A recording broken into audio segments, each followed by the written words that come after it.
প্ৰধানমন্ত্ৰী আৱাস যোজনা চৰকাৰী BPL ঘৰৰ আৰু এটা নতুন আপডেট লৈ আহিছোঁ। সেইটো আপডেট হ'ল যদি আপোনালোকৰ চৰকাৰী ঘৰৰ লিষ্টত নাম আহিছে আৰু আপোনালোকে এতিয়ালৈকে চৰকাৰী ঘৰৰ পইচা লাভ কৰা নাই আৰু যদি আপোনালোকে আপোনাৰ ঘৰৰ এপ্লিকেশ্যন নম্বৰ নাজানে কেনেকৈ আপোনালোকে চৰকাৰী BPL ঘৰৰ এপ্লিকেশ্যন নম্বৰ চেক কৰিব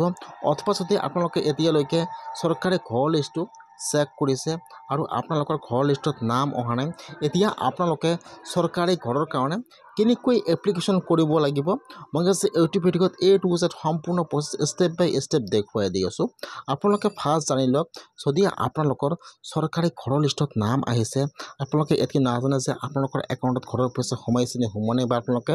চৰকাৰী ঘৰৰ পইচাটো কেনেকৈ চেক কৰিব যে আপোনালোকৰ একাউণ্টত ঘৰৰ পইচাটো সোমাইছে নে সোমোৱা নাই ফাৰ্ষ্ট সেইটো প্ৰচেছ জানি লওক। এতিয়া আপোনালোকে ফাৰ্ষ্ট এইটো অপশ্যনত আহি যাব PMAYC.nic.in মই কিন্তু আপোনাৰ সুবিধাৰ কাৰণে অপশ্যনৰ লিংকটো মোৰ ডিছক্ৰিপশ্যনত দি দিছোঁ। আপোনালোকে ডাইৰেক্ট ক্লিক কৰি ফাৰ্ষ্ট এইটো অপশ্যনত আহি যাব হোৱাৰ পিছত এইটো হোম পেজ অ'পেন হৈ যাব এনেকুৱাকৈ। এতিয়া আপোনালোকে ফাৰ্ষ্ট ইয়াত আপোনাৰ ব্ৰাউজাৰটো ডেস্কটপ ছাইড কৰি ল'ব।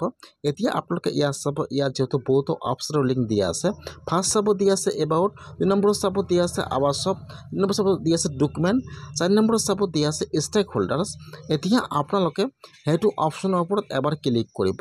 ষ্টেক হোল্ডাৰ্ছ ইয়াত চাব দিয়া আছে 4 নম্বৰত দিয়া আছে ষ্টেক হোল্ডাৰ্ছ। তেতিয়া আপোনালোকে সেইটো অপশ্যনৰ ওপৰত ক্লিক কৰিব। এতিয়া কিন্তু আপোনাৰ ওচৰত আৰু এটা নিউ পেজ আহি যাব এনেকুৱাকৈ ইয়াত চাব ইয়াত 1 নম্বৰত দিয়া আছে IAY PMAYC বেনিফিচিয়াৰী। এতিয়া আপোনালোকে সেইটো অপশ্যনৰ ওপৰত ক্লিক কৰিব। এতিয়া আপোনাৰ ওচৰত আৰু এটা নিউ পেজ অ'পেন হৈ যাব এনেকুৱাকৈ ফাৰ্ষ্ট ইয়াত আহি যাব আপোনাৰ ঘৰৰ ৰেজিষ্ট্ৰেশ্যন ID নম্বৰ। ফাৰ্ষ্ট আপোনালোকে ইয়াত আপোনাৰ ঘৰৰ ৰেজিষ্ট্ৰেশ্যন ID নম্বৰটো বহাই দিব আৰু এই ফটোত চাব যিটো কেপচা দিয়া আছে কেপচাটো সেইটো ঘৰত বহাই দিব। যদি আপোনালোকে আপোনাৰ ঘৰৰ ৰেজিষ্ট্ৰেশ্যন ID নম্বৰটো নাজানে কেনেকৈ আপোনালোকৰ নম্বৰটো চেক কৰিব সেইটো দেখুৱাই দি আছোঁ। ফাৰ্ষ্ট আপোনালোকে আপোনাৰ ঘৰৰ ৰেজিষ্ট্ৰেশ্যন ID নম্বৰটো বহাই দিব যি কেপচা আহিছে কেপচাটো সেইটো ঘৰত বহাই দিব। তাৰপিছত আপোনালোকে এতিয়া ৰিম'টৰ ওপৰত ক্লিক কৰিব। এতিয়া কিন্তু আপোনাৰ ওচৰত আপোনাৰ প্ৰফাইলটো অ'পেন হৈ যাব এনেকুৱাকৈ ফাৰ্ষ্ট আপোনাৰ এড্ৰেছটো আহি যাব তাৰপিছত আপোনাৰ ফুল নেম আহি যাব ইয়াত আপোনাৰ ঘৰৰ ৰেজিষ্ট্ৰেশ্যন ID নম্বৰ আহি যাব অলপমান তলত আহি যাব ইয়াত আপোনাৰ ডিটেইলছ সকলো আহি যাব এনেকুৱাকৈ আৰু তলত আহি যাব ইয়াত আপোনাৰ যিটো বেংকৰ একাউণ্ট জমা কৰিছিল ইয়াত বেংকৰ নামটো আহি যাব ইয়াত আপোনাৰ ডিটেইলছ সকলো আহি যাব এনেকুৱাকৈ অলপমান তলত আহি যাব ইয়াত আপোনাৰ চেংচন ID নম্বৰ আহি যাব আৰু আপোনাৰ ঘৰটো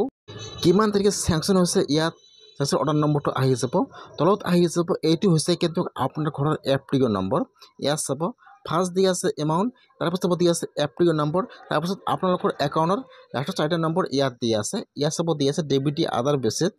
এতিয়া এইটো হৈছে আপোনাৰ ঘৰৰ এপ্লিকেশ্যন নম্বৰ আপোনালোকে এইটো এপ্লিকেশ্যন নম্বৰটো আপোনালোকে চেক কৰিব পাৰিব যে আপোনালোকৰ ঘৰটো বা আপোনালোকৰ একাউণ্টত ট্ৰানজেকশ্যন হৈছে নে হোৱা নাই জানিব পাৰিব। এতিয়া যদি আপোনালোকে আপোনাৰ ঘৰৰ ৰেজিষ্ট্ৰেশ্যন ID নম্বৰটো নাজানে কেনেকৈ আপোনালোকে আপোনাৰ ঘৰৰ ৰেজিষ্ট্ৰেশ্যন ID নম্বৰটো চেক কৰিব সেইটোও দেখুৱাই দি আছোঁ।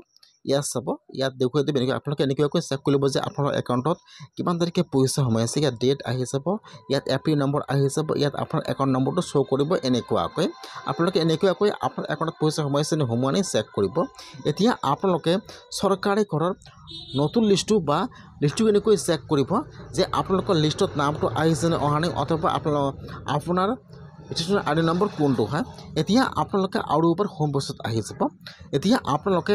আৱাসবত ক্লিক কৰিব তাৰপিছত আপোনালোকে এতিয়া ৰিপৰ্টৰ ওপৰত ক্লিক কৰিব ফাৰ্ষ্ট আৱাসব তাৰপিছত ৰিপৰ্টত ক্লিক কৰিব। এতিয়া আপোনাৰ ওচৰত এইটো হোম পেজ অ'পেন হৈ যাব এনেকুৱাকৈ ইয়াত চাব ইয়াত ABCD অপশ্যন দিয়া আছে। এতিয়া আপোনালোকে অলপমান তলত আহি যাব ইয়াত চাব ইয়াত যিটো S নম্বৰ অপশ্যন দিয়া আছে ইয়াত যিটো S 1 নম্বৰ অপশ্যন দিয়া আছে আপোনালোকে সেইটো অপশ্যনৰ ওপৰত ক্লিক কৰিব বেনিফিচিয়াৰিজ ফৰ ভেৰিফিকেশ্যন। এতিয়া আপোনালোকে সেইটো অপশ্যনৰ ওপৰত ক্লিক কৰিব। এতিয়া এইটো পেজ অ'পেন হৈ যাব ফাৰ্ষ্ট চাব দিয়া আছে ষ্টেট নাম ফাৰ্ষ্ট আপোনালোকে ষ্টেট নাম আসাম ছিলেক্ট কৰি লৈ ল'ব তাৰপিছত ইয়াত যিটো আপোনাৰ ডিষ্ট্ৰিক্টৰ নামটো ছিলেক্ট কৰি লৈ ল'ব তাৰপিছত আপোনাৰ ব্লকৰ নামটো ছিলেক্ট কৰি লৈ ল'ব তাৰপিছত ইয়াত আপোনাৰ পঞ্চায়ত নামটো ছিলেক্ট কৰি লৈ ল'ব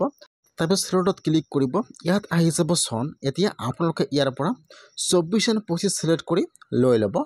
তাৰপিছত চিলেক্টত ক্লিক কৰিব ইয়াত 1 নম্বৰত আহি যাব প্ৰধানমন্ত্ৰী আৱাস যোজনা গ্ৰামীণ চিলেক্ট কৰি লৈ ল'ব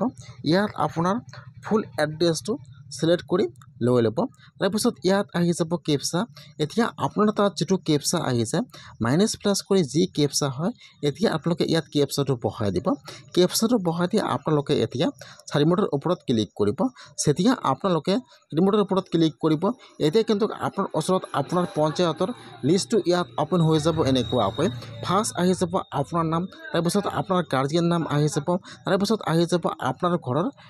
ৰেজিষ্ট্ৰেশ্যন আইডি নম্বৰ আহি যাব এতিয়া কিন্তু আপোনালোকে সেইটো নম্বৰতে চেক কৰিব লাগিব যে আপোনালোকৰ একাউণ্টত ঘৰৰ পইচা সোমাইছে নে সোমোৱা নাই বা কিমান তাৰিখে সোমাইছে ইয়াত আপোনালোকে সেইটো নম্বৰতে আপোনাৰ ডিটেইলছটো জানিব পাৰিব এইটো হৈছে কিন্তু আপোনাৰ ঘৰৰ ৰেজিষ্ট্ৰেশ্যন আইডি নম্বৰ যদি আপোনালোকৰ লিষ্টত নাম অহা নাই আপোনালোকে এতিয়া চৰকাৰী ঘৰটো লাভ কৰা নাই এতিয়া কিন্তু আপোনালোকে চৰকাৰী ঘৰৰ কাৰণে নতুনকৈ এপ্লিকেশ্যন কৰিব লাগিব চৰকাৰী ঘৰৰ কাৰণে আপোনালোকে কেনেকৈ এপ্লিকেশ্যন কৰিব লাগিব সেইটো ভিডিঅ' অলৰেডি বনাইছোঁ আৰু নতুন ভিডিঅ' আহি আছে যদি আপোনালোকে এতিয়ালৈকে চৰকাৰী ঘৰটো লাভ কৰা নাই তেনেহ'লে আপোনালোকে আজিয়ে চৰকাৰী ঘৰৰ কাৰণে নতুনকৈ এপ্লিকেশ্যন কৰিব লাগিব